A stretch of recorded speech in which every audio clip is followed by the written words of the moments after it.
As promised, we are starting. I think. Has anybody felt the same that I have, that Facebook in the last 48 hours has been running really, really slow? I have. And it looks like we are live. Actually, there was an hour yesterday that I couldn't even get online to do. I couldn't get inside a Facebook to do a video. So I just set the stopwatch. Welcome and thank you for taking your time to visit us with Facebook Live with Five. And as promised yesterday, I'm going to share what happened in small claims court today with me. Actually, not a. It was as expected. I really predicted almost everything that happened today, but there's one thing that I just absolutely didn't know, and actually, the magistrate who was listening to, or supposed to listen to, the filing, the action. He said he when it came to my turn, and I was the last one in the first hour of schedules today. And when he got to mine, he said, "I'm taking a brief recess so I can talk to my supervisor." And I said, "Uh-oh, what did I do now?"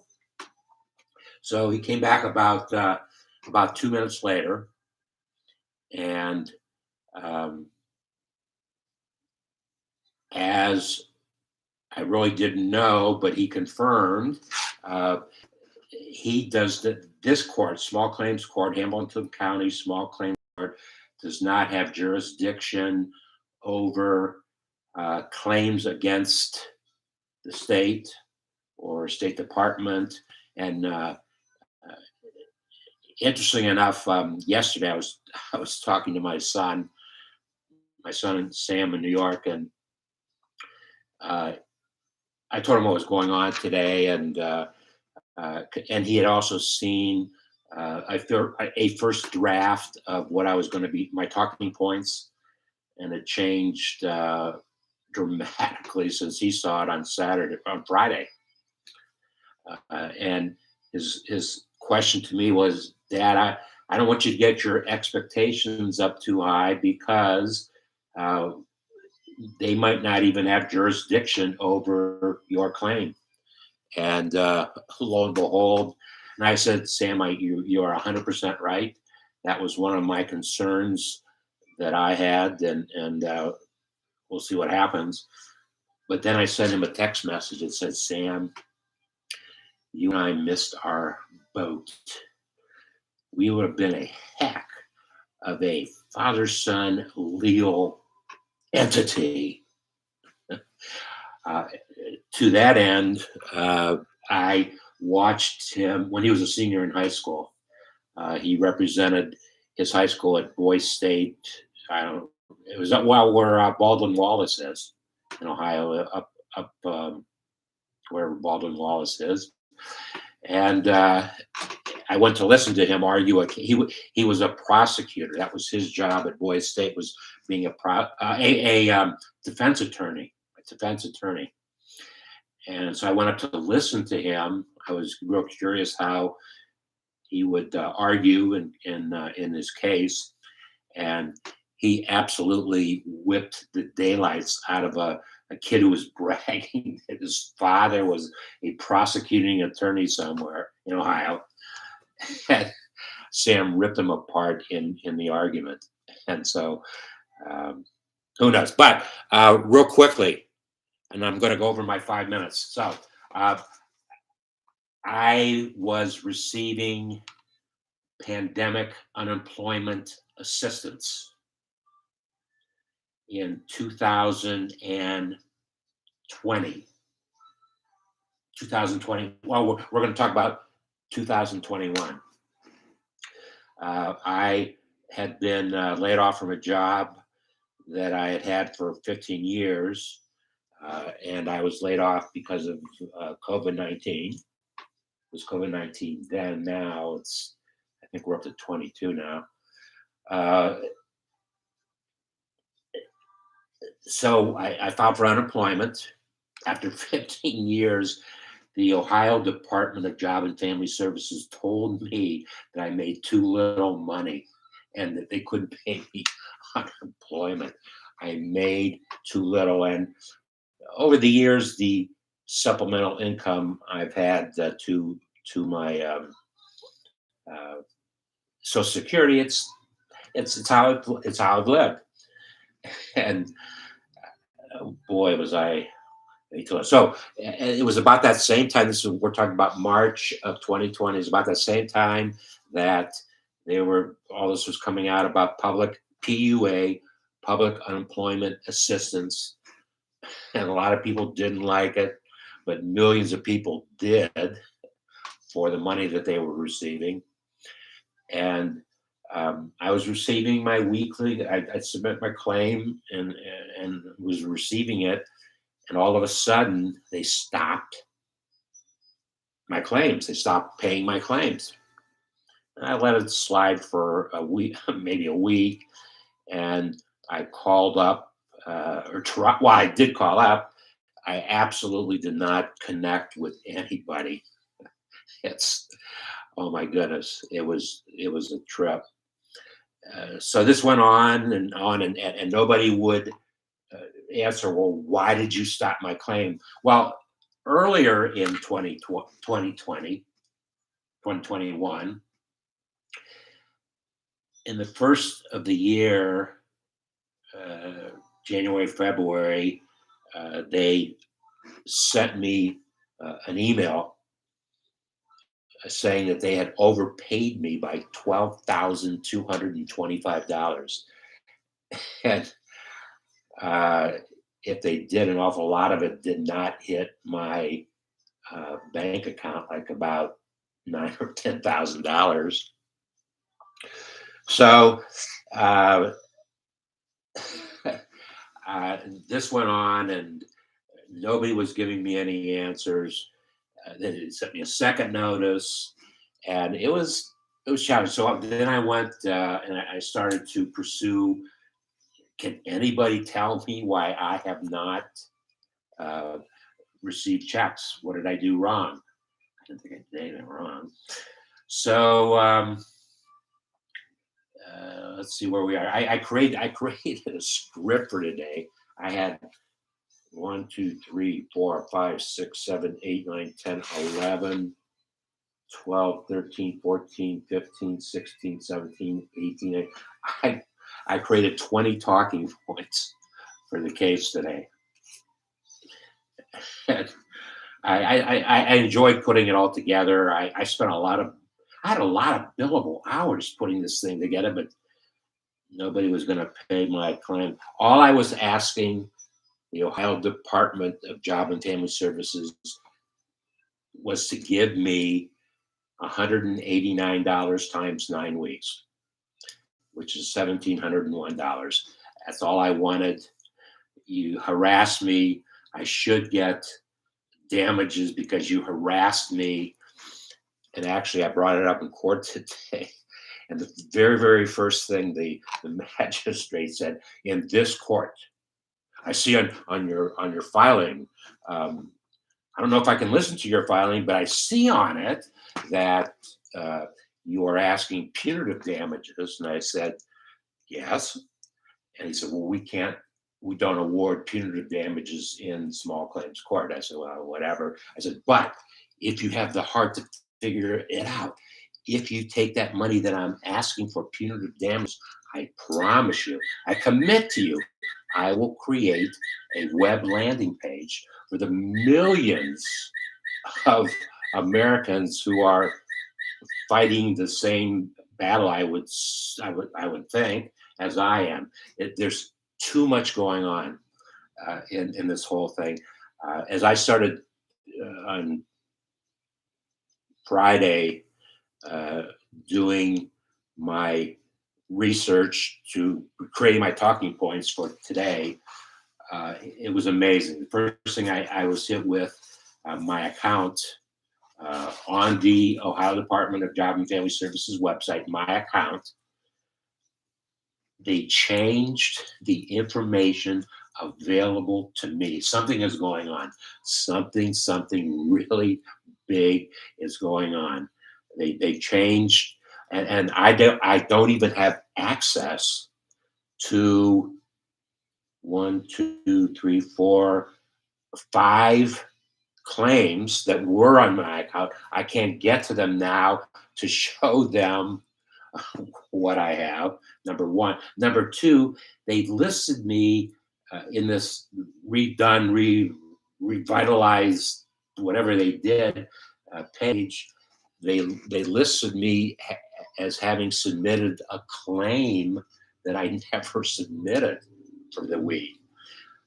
So if everybody tries to correct themselves, I might get paid another week that I didn't file for. So uh, their systems, when I went to their systems, would not allow me to go back and look at correspondence they sent me. What did they say here? Uh, no menu options are available in small little type. Oh my God, something really would. Then they sent me a letter in December saying they were going to, they overpaid me. They filed with the IRS that they overpaid me $12,225. Or no, they said that's how much money I earned. So they fraudulently submitted a claim to the IRS that I guess I have to straighten out with the IRS because well, we're supposed to be filing our taxes right now. Actually, 2 weeks ago, I get my taxes filed by the AARP Foundation, and they have these groups and communities around the country, and that's why I've been going the last 5 years to get my return filed. And in the last 3 years, I've been working with this guy who's really, really good. And so went, we become friends. And so I sent him my situation, and he was all concerned about it. But he did some research, and he came back the next day, sent me a text message or an email message saying that if in fact they reported to the IRS that's what they paid me, and the IRS knows how much money I get for Social Security, and I filed that. He said, if that's correct, you make not enough money to even file a return. I have never not filed a return in my life, and this guy's advising me not to because it'll create all kinds of problems. I've been advised by a guy who does my returns not to file. Oh my goodness! Then very clearly, I found a letter that they sent me.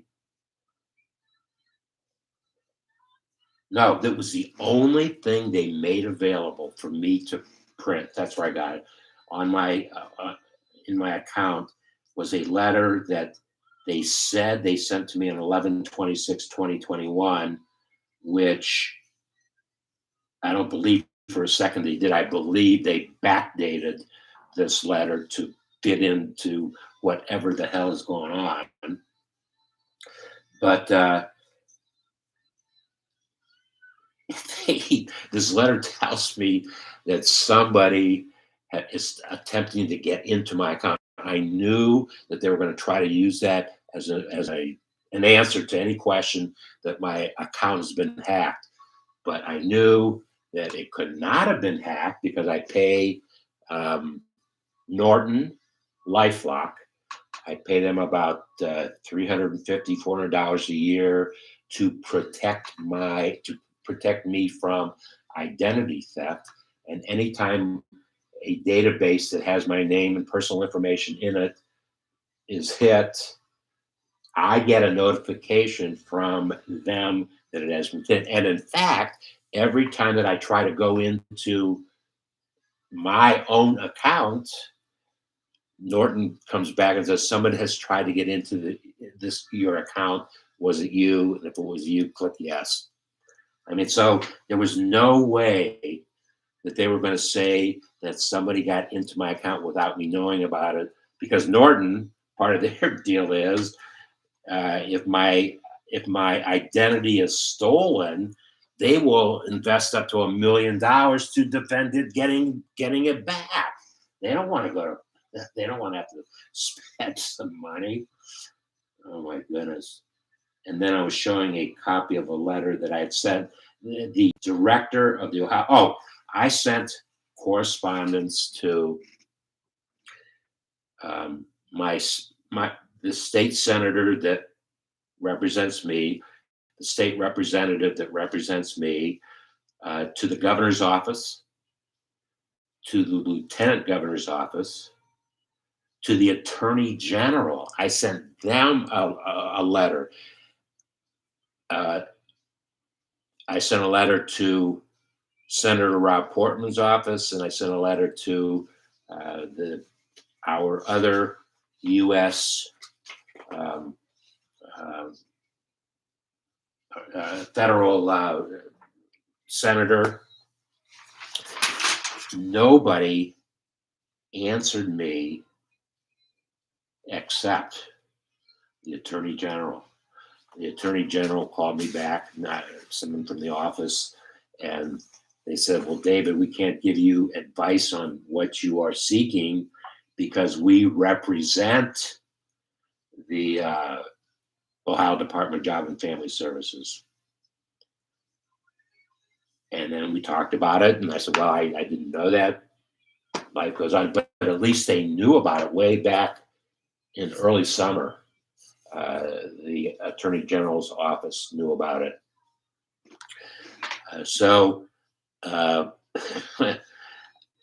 Then the lady that had called me from the office called me back about 10 minutes later to add to the information that she gave me.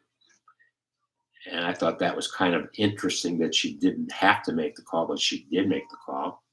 And in fact, well, I kind of joked with her, said, well, I said, someday you and I might meet in court. And we kind of had a little chuckle, and that was the end of that. But the executive director has gotten phone calls, at least 3. I sent one letter to him directly, and he's been copied on 3 other letters that I sent. I've never heard from anybody at Job and Family Services. I was getting ready to tell the judge, the magistrate today. I said, look, it's pretty simple. They do owe me money. I can understand if we argue damages or however we picture it and position it.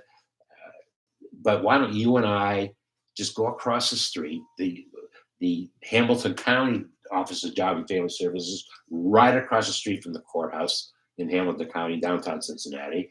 I said, why don't you and I go over there and just tell them to send me a check?